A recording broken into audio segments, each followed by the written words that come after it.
নমস্কার বন্ধুরা, আশা করি আপনারা সবাই ভালো আছেন। আমরা সবাই ভালো আছি। তো বন্ধুরা দেখতেই পাচ্ছেন এখানে নিয়েছি কিছু পরিমাণ পনির আর দুটো নিয়েছি এখানে আলু। তো পনির এখানে আমি 400 গ্রামের মতো নিয়েছি আর বড় সাইজের দুটো আলু আমি কেটে নিয়েছি বরফি করে, ঠিক একই রকমভাবে কেটে নিয়েছি, পনির আর আলুর মতো একই। তো বন্ধুরা দেখতে পাচ্ছেন এখানে কাঁচা লঙ্কা আর শুকনো লঙ্কা আমি নিয়েছি। আর এখন আমি এখানে লবণ আর হলুদ মাখিয়ে নেব। তো এখানে সামান্য পরিমাণ হলুদ আমি দিয়ে দিলাম আর এরপর আমি দিয়ে দিচ্ছি এখানে লবণ। তো এখানে লবণ আর হলুদটা আমি এখানে মেখে নেব। আজকে পনির দিয়ে একটা মজাদার রেসিপি তৈরি হবে। তো আপনারা তো পনিরের অনেক রেসিপি খেয়েছেন, একদম সিম্পলভাবে এই রেসিপিটি তৈরি হতে যাচ্ছে। তো এই রেসিপিটি কিন্তু খেতে খুবই সুস্বাদু হয়েছে, বাচ্চা থেকে বুড়ো সবারই কিন্তু ভীষণ ভালো লাগবে খেতে। তো বন্ধুরা দেখুন এখানে কিন্তু লবণ হলুদটা আমার মাখা হয়ে গেছে। তো এদিকে আমি কড়াই বসিয়ে দিয়েছি আর এখানে আমি দিয়ে দিলাম সাদা তেল। তো সাদা তেলেই কিন্তু আজকে রান্নাটা হয়ে যাবে পুরোপুরি। তো বন্ধুরা দেখতেই পাচ্ছেন এখানে যে পরিমাণ তেল দিয়েছি এতে করে কিন্তু পনিরগুলো ভাজা হয়ে যাবে আর আলুগুলো কিন্তু ভাজা হয়ে যাবে আর রান্নাটাও হয়ে যাবে। তো দেখতেই থাকুন কীভাবে রেসিপিটা তৈরি হয়ে যায়। তো দেখুন এখানে যে পনিরগুলো আছে, তো পনিরগুলোকে কিন্তু আমি একবারই ভাজবো না, দুভাগে ভেজে নেব। প্রথমে অল্প কিছু দিয়ে দিচ্ছি, তারপর বাকি অবশিষ্ট পনিরগুলো দুবারে ভাজবো, দু কোলায় ভাজবো। তো বন্ধুরা দেখতেই পাচ্ছেন এখানে পনিরগুলো কিন্তু হালকা করে ভেজে নিতে হবে, একদম বেশি কড়া করে ভাজলে কিন্তু পনির শক্ত হয়ে যায়। তো আপনারা অবশ্যই চেষ্টা করবেন একটু হালকা করে ভেজে নিতে। তো দেখুন এখানে কিন্তু প্রথম ভাজা হয়ে গেছে, তো দ্বিতীয়বার আমি আবারও দিয়ে দিয়েছি। তো এভাবে উল্টে পাল্টে কিন্তু একটুখানি ভেজে নিয়ে আমি নামিয়ে নেব। তো পনিরগুলো কিন্তু সবসময় জলে নামিয়ে নেবেন, এতে করে পনিরগুলো কিন্তু শক্ত হয় না, নরমই থেকে যায়। তো অনেক সময় হয় না, অনেক সময় পনিরগুলো ভেজে যদি আমরা এমনি রেখে দিই তাহলে কিন্তু শুকিয়ে পনিরগুলো অনেকটাই শক্ত হয়ে যায়। তো বন্ধুরা দেখুন এখানে পনিরগুলো কিন্তু হয়ে গেছে ভাজা, নামিয়ে নিয়েছি। এখন আমি অবশিষ্ট যে তেল আছে সেখানে আমি আলুগুলো ভেজে নেব। তো আলুগুলো ভেজে নিয়ে কিন্তু আমি নামিয়ে নেব না। তো সেখানে কিন্তু মশলা, তারপর কাঁচা লঙ্কা শুকনো লঙ্কা ফোড়নে দিয়ে দেবো। তো অবশ্যই বলবো স্কিপ না করে সঙ্গে থেকে পুরো ভিডিওটা দেখুন, আশা করি আপনাদের ভালো লাগবে। শুধুমাত্র একটি মশলা দিয়ে কিন্তু এটা মজাদার একটা রেসিপি তৈরি হয়ে যাবে। তো এটা আমি নাম রেখেছি পনির বাটার ছাড়াই পনির বাটার। তো কেন পনির বাটার নাম রেখেছি তো অবশ্যই আপনারা জানতে পারবেন। তো দেখতে পাচ্ছেন এখানে পনির বাটার যে মশলাটা আছে এই মশলাটা কিন্তু আমি এখানে দেব, যার জন্য আমি এটার নাম রেখেছি মশলা বাটার ছাড়াই পনির রেসিপি। তো অবশ্যই আপনারা জানতে পারবেন কেন এটা রেসিপিটা এরকম হয়েছে। তো বন্ধুরা দেখুন এখানে আমি 2 চামচ পরিমাণ নিয়েছি আদা বাটা, আর হলুদ গুঁড়ো নিয়ে গেলাম হাফ চামচ, আর এখানে কাশ্মীরি লঙ্কা হাফ চামচ নিয়েছি। তো বন্ধুরা যেভাবে মশলাগুলো আমি গুলিয়ে রাখি ঠিক সেভাবে কিন্তু জল দিয়ে আমি গুলিয়ে নেব। আর এখানে দেখুন আলুগুলো কিন্তু ভালো করে ভেজে নিতে হবে। তো এতে করে কিন্তু হাফ সেদ্ধ কিন্তু হয়েই যাবে মোটামুটি, ভাজা কিন্তু আলু ভাজার মধ্যে কিন্তু প্রায় সেদ্ধ হয়েই যাবে। তো বন্ধুরা দেখুন এখানে যে ভাজা হয়ে গেছে অবশিষ্ট মাঝখানে যে তেলটা, সেই তেলের মধ্যে কিন্তু আমি কাঁচা লঙ্কা শুকনো লঙ্কাটা ফোড়ন দিয়ে দিলাম আর আলুগুলো নামানোর দরকার নেই, এখানে কিন্তু হয়ে যাবে। তো এখন সামান্য পরিমাণ আমি দিয়ে দিলাম এখানে পাঁচফোড়ন। তো একদম সিম্পল রান্না, কিন্তু খেতে ভীষণই মজা। তো এই রান্নাটা কিন্তু আপনারা যে কোনো কিছুর সঙ্গে খেতে পারেন, ভাত বা রুটি লুচি পরোটা যা কিছু করুন না কেন, আপনারা কিন্তু এই তরকারি দিয়ে কিন্তু খেয়ে নিতে পারবেন। এই রেসিপিটা কিন্তু খেতে খুবই সুস্বাদু হয়।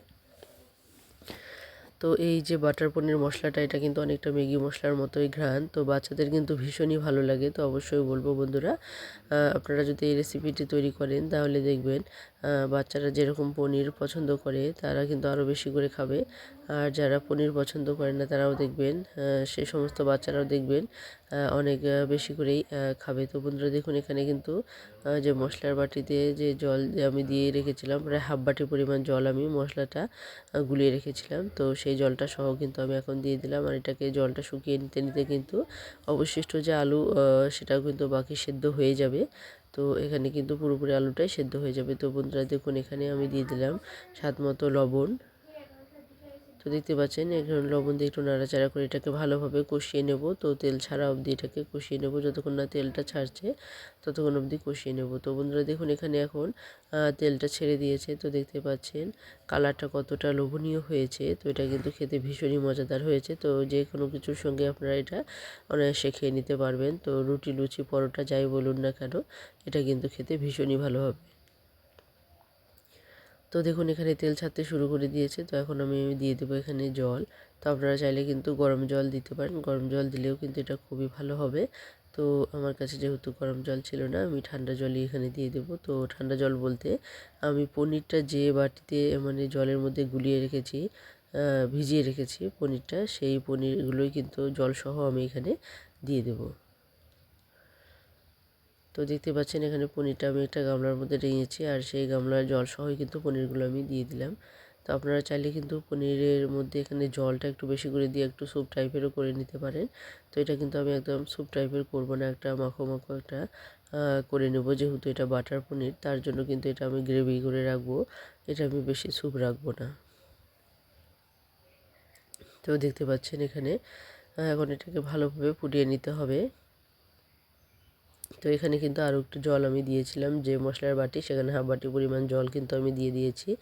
এতে করে জালটা ভালো হবে। তো জালটা যতটা ভালো করে ফুটানো যাবে ততটাই কিন্তু এর স্বাদটা বেড়ে যাবে। তো অবশ্যই একটু জল দিয়ে ভালো করে ফুটিয়ে নেবেন। তো বন্ধুরা দেখুন এখন আমি এখানে দিয়ে দিচ্ছি মশলাটা। তো আমি মশলাটা একবারেই দেবো না, একটু একটু দিয়ে আমি কিন্তু দুবারে মশলাটা দিয়ে এটাকে ভালো করে ঘেঁটে নেব। তো এখানে 1 প্যাকেট মতো মশলা আছে। তো এখানে দেখুন এখানে হাফ মশলা আমি দিয়ে দিলাম, আর বাকি হাফ মশলা আমি দ্বিতীয় বারে দিয়ে দেবো।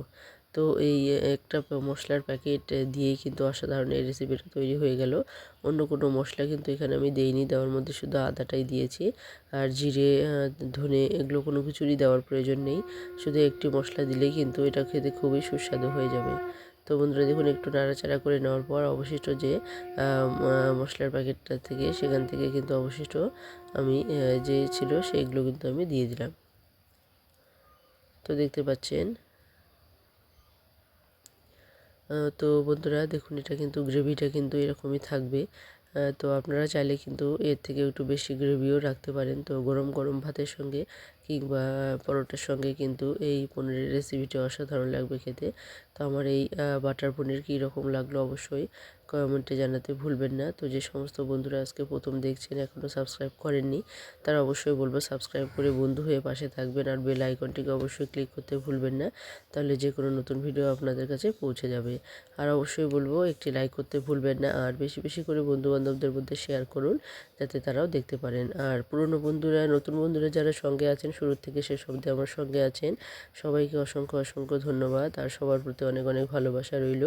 এভাবে সবসময় সহযোগিতা করবেন, পাশে থাকবেন, কারণ আপনাদের ভালোবাসা কিন্তু অবশ্যই প্রয়োজন। ভালোবাসা ছাড়া এগিয়ে যাওয়া সম্ভব নয়।